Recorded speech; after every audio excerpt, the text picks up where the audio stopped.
Assalamualaikum warahmatullahi wabarakatuh. Good morning, ladies and gentlemen. I would like to say thank you for coming in my presentation. It's great to see you all. And introduce my name is Nisfa. I would like to presentation about long-term memory and schema theory.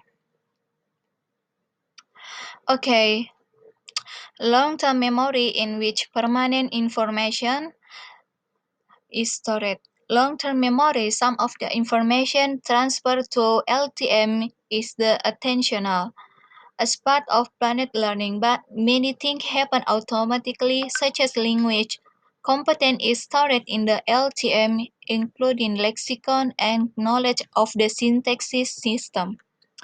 Memori jangka panjang, di mana informasi permanen disimpan.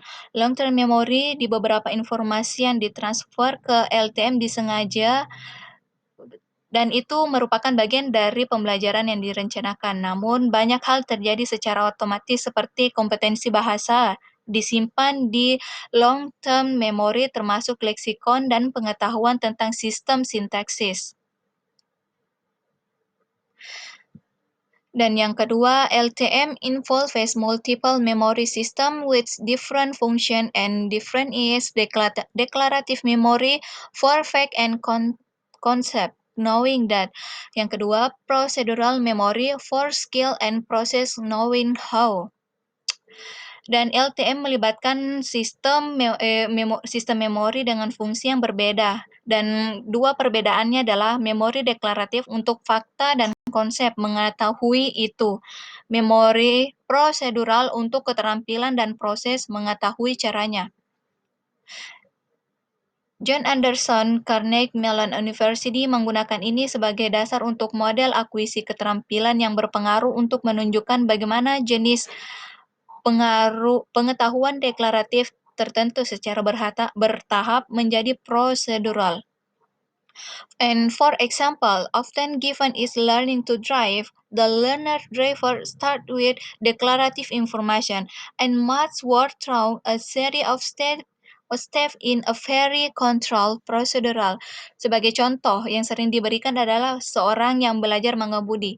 Pengemudi belajar memulai dengan informasi yang deklaratif. Dia masuk deklaratif dan harus bekerja melalui serangkaian langkah atau knowing how. Sangat terkontrol oleh prosedural. And gradually, as the driver got more experience to think happen, steps become compressed so that shortcuts and be take. Two procedures and become more and more automated. They are strong advantage.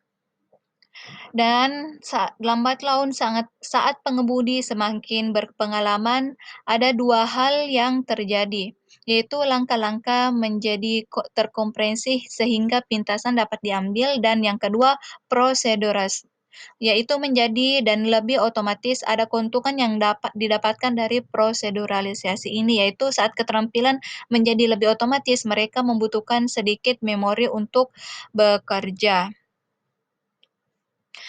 Dan yang kelima, schema teori. Schema is set of interrelated features with associated in entity for concept. A schema describes the pattern of thought or behavior that govern the category of information and the relationship between them. Teori skema adalah sekumpulan fitur yang saling terkait yang kita kaitkan dengan konsep. Skema teori merupakan pola pemikiran atau perilaku yang mengatur kategori informasi dan ada hubungan di antara mereka. Dan skema teori pertama kali disusulkan pada tahun 1932 oleh peneliti Cambridge Sir Frederick Bartlett. When we think about how listener and reader process language information, it's useful to think in terms of three types of schema. Yang pertama, the first word knowledge include encyclopedic knowledge and prior knowledge of the speaker or author. pengetahuan dunia, termasuk pengetahuan ensiklopedia dan pengetahuan sebelumnya dari pembicara atau penulis ini membantu untuk membuat skema untuk teks. Word and knowledge is bold for text so far representation of current many. Sejauh ini pengetahuan dibangun dari teks representasi makna saat ini. Yang ketiga, previous experience of this text type, text schema. This can be expanded to include preview and experience of the type of text literates have to perform. Pengalaman sebelumnya jadi jenis teks skema ini dapat diperluas untuk mencangkup pengalaman sebelumnya tentang jenis tugas dan harus dilakukan oleh si pendengar. Dan yang terakhir, the text schema will lead you to expect the speaker to lecture in their information in certain way. In the context schema, it's important to understand the text. You have 50 seconds to read the unlit section and follow. And any brief suggestion in brief. Skema tes akan mengarahkan Anda untuk mengharapkan pembicara menyusun informasi mereka dengan cara tertentu.